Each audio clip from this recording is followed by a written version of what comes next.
What is up, everyone? We are talking about Tower of Fantasy, player versus player, and whether or not it is pay to win.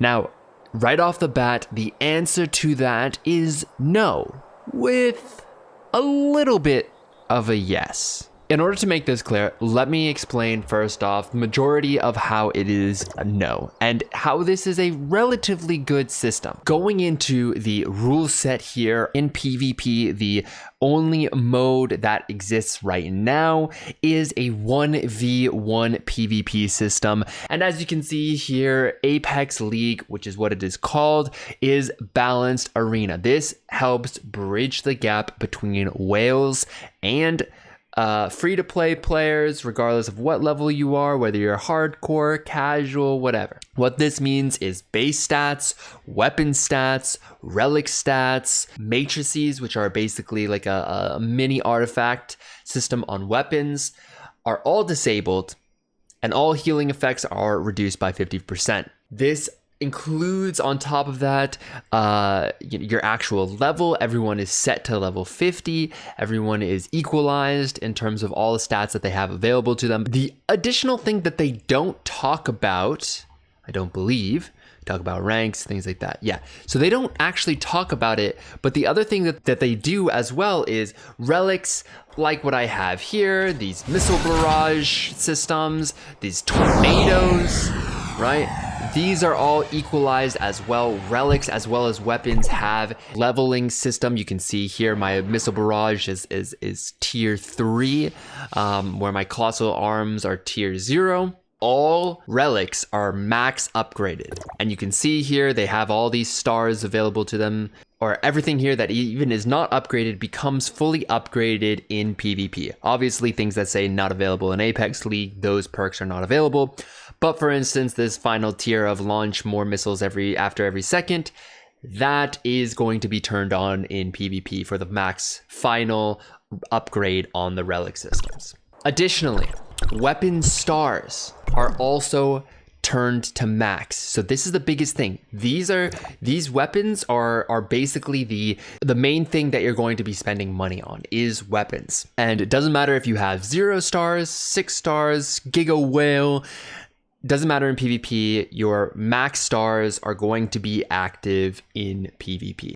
Because of that, the system is not inherently pay to win in PvP. It is relatively well balanced in terms of, if you're going against a mirror comp, the player with more skill, more familiarity, more ability to dodge and bait abilities and things like that will be the victor in those situations. However, where I say there's a little bit of PvP is the acquisition of certain weapons. You cannot use weapons that you don't have in PvP. So for instance, I do not have this scythe. I do not have these negating cubes. I could not use those in PvP because I do not even have the baseline version of those weapons. This will start to become a problem I foresee later on in the game's lifespan as more limited weapons come along and things like that, and not every player will be able to acquire every single weapon. Right now, it's just pay to get lucky because every single weapon of these are on the standard banner,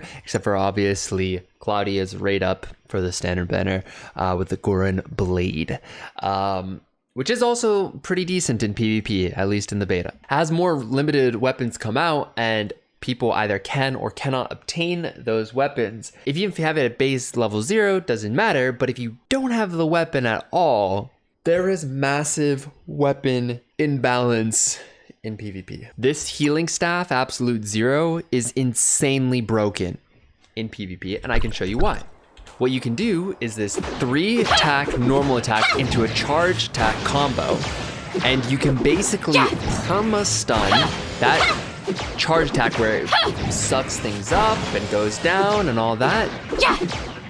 That you can basically stun lock someone in a rotation for that for pretty much 5 combos. You can be caught in basically infinite loops of CC. And that is the problem right now, where I say there is a little bit of pay to win aspect in PvP right now. And that is purely because the weapon imbalance is so severe. It's really bad. And a lot of the people in the PvP community are obviously aware of this and have been giving feedback and things like that. However, a lot of these weapons that are imbalanced on CN, that have been live, by the way, for about 5 months now, have not been changed, have not been addressed. And so I don't know if it's likely for the global version, if it will be addressed. If it's not, PvP could fall into the same landfall problem that is currently on CN servers. Right now, I actually really like the system. It is well balanced. It doesn't favor whales over free-to-play players. If you go in, you can win, and skill is, in the most part, a deciding factor. The deciding factor. However, certain weapons are just too good. Long story short, PvP, pay to win? No, but with a little bit of yes. But with proper weapon balancing, I would argue that they could minimize that aspect of it and have a really good system that's actually enjoyable to play. Just my thoughts. Let me know your thoughts in the comment below. And remember, please like, comment, and subscribe. It does help out the channel.